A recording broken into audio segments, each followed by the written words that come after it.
नमस्ते दोस्तों, आप सबका स्वागत है मेरे चैनल में।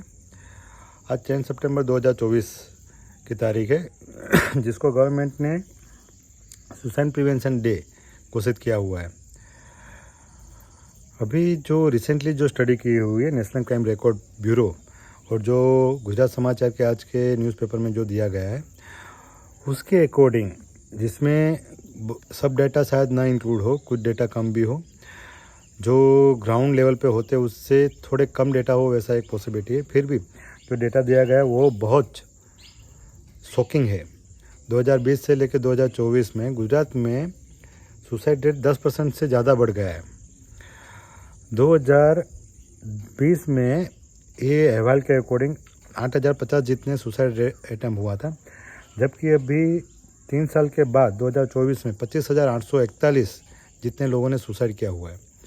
जिसका मेन रीज़न जाना गया है इसमें कि फैमिली इशू सबसे ज़्यादा है, जिसमें 2000 से 2285 जितने बीमारी, जिसमें physical illness, psychological illness, mind के related illness, neurotic illness, psychotic illness, mental illness, वो सब इलनेस को लेके जो लोगों ने सुसाइड किया है वो 1700 से ज़्यादा है। और लगना मतलब मैरिज में जो रिलेशन के जो इशू बनते हैं उसके कारण मरने वाले लोगों का भी मोर देन 300 जितने लोग हैं। और ज़्यादातर इसमें सुसाइड अटेम्प्ट करने में फीमेल ज़्यादा है, जो हाउस वाइफ है वैसा है।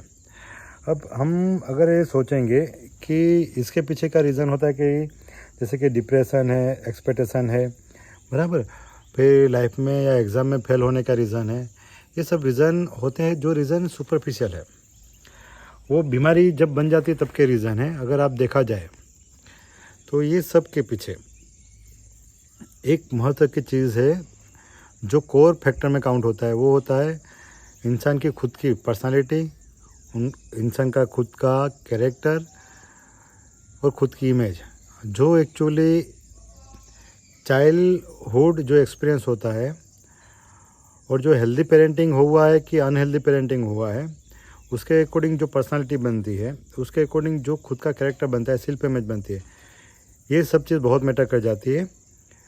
फ्यूचर की जो इलनेस होती है, जैसे कि साइकोलॉजिकल इलनेस है, मेंटल इलनेस है, न्यूरोटिक साइकोटिक इलनेस है, फिजिकल इलनेस है जैसे कि डायबिटीज़, ब्लड प्रेशर है। तो ये सब बीमारी जब हमें पता चलता है तब तक बहुत लेट हो जाता है। कुछ लोग इसके ट्रीटमेंट करवाते हैं, कुछ लोग ट्रीटमेंट नहीं करवाते, जिसका परिणाम बहुत बुरा आता है। अगर इस चीज़ को प्रिवेंट करना हो तो एक ये पॉसिबिलिटी है कि हर माँ बाप का एक एज के अकॉर्डिंग और बच्चों का एक पर्सनालिटी टेस्ट किया जाए। जैसे कि 15 से लेके या तो 16 साल के लेके 20 साल के बीच में एक पर्सनालिटी टेस्ट की जाए, जिसके उसके बारे में पता चला कि वो लड़के को साइकोलॉजिकली और इमोशनली क्या इशू है, और वो इशू उनके फैमिली के साथ जुड़ा हुआ है या तो फिर मदर के पेरेंट के साथ, पेरेंटिंग के साथ जुड़ा हुआ है, तो एक पता चले। और उसी टाइम में हम काउंसलिंग और उसको प्रिवेंट कर सकते हैं, और फैमिली मेम्बर को और बच्चों को भी हम मदद कर सकते हैं। एक दूसरा स्टेज ये भी है कि हम जब कोई कपल मैरिज करने जा रहा है तब वो मैरिज के इनिशियल टाइम पे, मैरिज से पहले या तो जब चाइल्ड कंसीव की एज हो उस टाइम उनका एक इवैल्यूएशन किया जाए, जिससे उनको उनकी पर्सनालिटी, उनके स्वभाव के बारे में और उनको जो तकलीफ़ हो रही है साइकोलॉजिकली, जो हिडन रहती है ज़्यादातर जब तक कोई बीमारी में कन्वर्ट ना हो जाए, इलनेस में, तो वो इनिशियली स्टेज में उन अपने फीचर को, लक्षण को आइडेंटिफाई करके हम उसको काउंसलिंग या ट्रीटमेंट से या तो दूसरों की मदद के लेके हम उसको रोक सकते हैं। ये 2 स्टेज है। और तीसरा स्टेज में हम कर सकते हैं कि जब 30 से 35 साल की एज हो तब या तो उनकी जांच करवाई जाए, पर्सनालिटी टेस्ट करवाई जाए, और उसके बारे में जो व्यक्ति है उनको उसके बारे में बताया जाए कि ये आपके स्वभाव के लक्षण हैं, या तो उसके ट्रेट है, या तो ये आपका स्वभाव है, जो जिसके कारण आपको ये पॉसिबिलिटी है कि एक प्रॉब्लम हो सकती है, या तो आपका बिहेवियर इस तरह रहेगा, आपके डिसीजन इस तरह रहेंगे। तो पॉसिबल है कि वो बंदा अपने पार्टनर, अपने फैमिली के साथ सही तरह से एडजस्ट कर पाए, मैनेज कर पाए। कभी कभी क्या होता है कि पर्सनालिटी फैक्टर के कारण या तो उसके तकलीफ़ के कारण, ट्रेट के कारण उनको खुद को ही पता नहीं चलता कि उनका बिहेवियर ऐसा क्यों हो रहा है, उनका रीज़न पता नहीं चलता। और दूसरा कि कुछ लोग वो एक्सेप्ट भी नहीं कर पाते, जिसके कारण फैमिली में बहुत सारे इश्यू बनते हैं। और दूसरा कि जो साथ वाले होते हैं वो भी कभी कभी उस चीज़ को समझ नहीं पाते या तो सहन नहीं कर पाते, तो उसमें फैमिली इशू, रिलेशनशिप इशू बहुत बढ़ जाते हैं।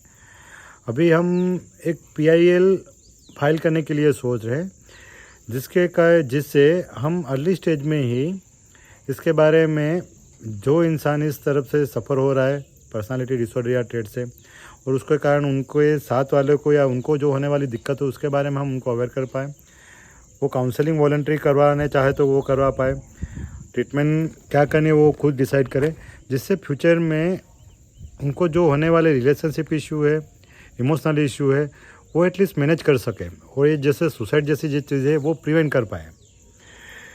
ये सब पर्सनालिटी डिसऑर्डर उसके कारण बहुत जगह पे ऐसा होता है कि फैमिली इशू बढ़ जाते हैं, डाइवोर्स हो जाता है, लीगल इशू बन जाते हैं, बच्चे लोग का इमोशनल एब्यूज़ और इमोशनली रिजेक्ट भी होते हैं, साथ में स्पाउस भी रिजेक्ट होते हैं। कभी कभी कुछ लोग उसके कारण एडिक्शन पे चले जाते हैं, इम्पल्सिव बिहेवियर हो जाता है, सुसाइड अटेम्प्ट करते हैं। तो वो सब चीज़ हम इससे रोक सकते हैं। तो इसके कारण हम एक PIL फाइल करने की प्लान करें। तो मैं आशा रखता हूँ कि ये PIL फाइल करने में आप भी हमें मदद करें। धन्यवाद।